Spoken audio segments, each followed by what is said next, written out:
That's all he do. Damn.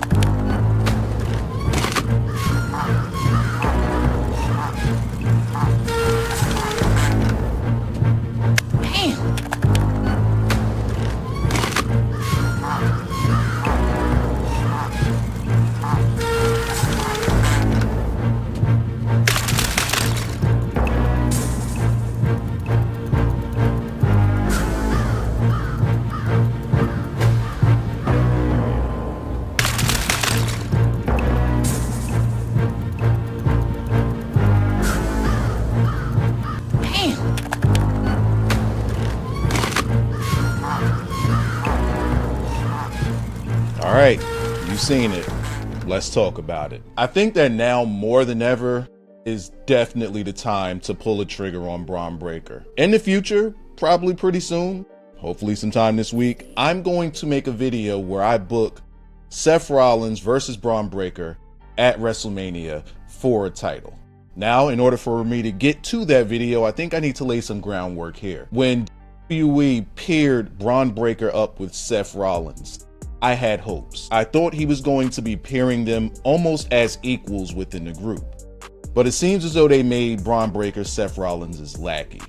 Then you bring in Bronson Reed and essentially do the exact same thing. To me, and essentially to a whole bunch of other people, this only held a Bron Breakker back. Somebody that was on a trajectory of just going as high can take him. We thought when he dropped the IC title, now was his chance to start breaking into the main event. But it seems once he dropped the title, it was almost as if he was slotted below where he once was by pairing him up with Seth. Now, Seth goes down with injury, Bron Breakker is stepping into that position, and look at what we got Monday. Bron looked dominant, Bron looked like the man, Bron looked like the leader, and he kind of has been looking that way since Seth has gone down. The pairing with him and Paul Heyman, just those two side by side, seems to be like the match made in heaven. That seems to be where it should have been from the beginning. Now, I am under the impression that that's where they were going to get to, but the Seth Rollins injury has kind of sped up that process, and I'm happy it did, because now we have this group where it feels as though now that we're seeing it without Seth Rollins, this group does not need Seth Rollins at all. Seth Rollins actually holds both of these guys back. Bronson Reed also needs a push as well. We need to make him look like more than just one-man gang for all of my old-time wrestling fans. Hey, how you doing? I'm Wiser. By the way, if you're new here, I do wrestling topics. You can check out the catalog if you like what you see. Hey, sometimes it can be controversial. Sometimes I can get under your skin, but it's all in good faith. Check it out and subscribe if you see what you like. Did I say see what you like? Like what you see. I make mistakes too. And for my returning viewers, we got numbers to crush. Bron Breakker and Bronson Reed need to beat Roman Reigns and Jey Uso at SummerSlam, without question.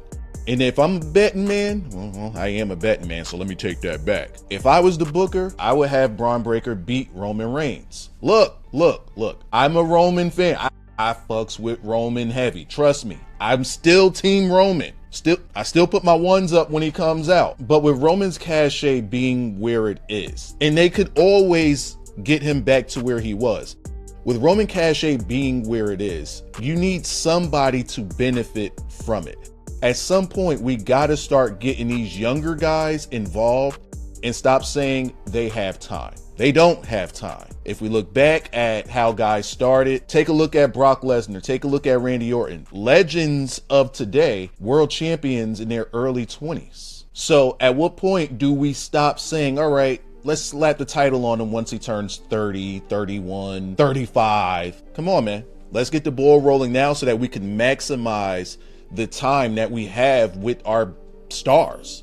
And let's actually make them bigger stars. Right here, you have lightning in a bottle twice. This is the second chance that you're getting with Bron Breakker. Initially, it was with the first part of his run. You give him the IC title. I mean, Bron could have skipped that whole process, but you know, because of Roman Reigns, and I don't mean current day Roman Reigns, I mean 2015 Roman Reigns, where everybody, oh my God, they're shoving them down our throat. They got to put the mid-card titles on them first.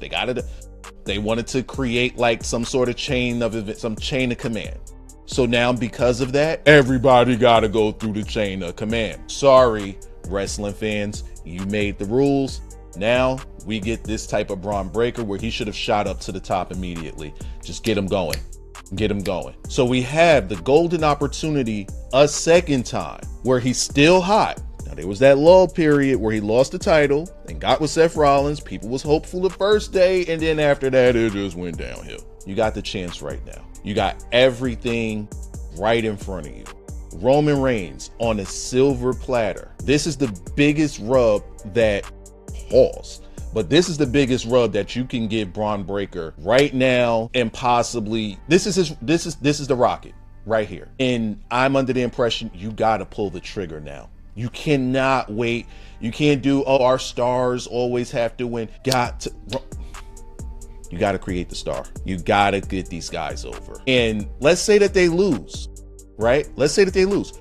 What credibility do they have once they lose? Now they got to build themselves. They came in and were lackeys. Now the spotlight is on them. If we beat them, they're still going to be seen as lackeys. However, on the second biggest stage of them all, if you beat the top guys,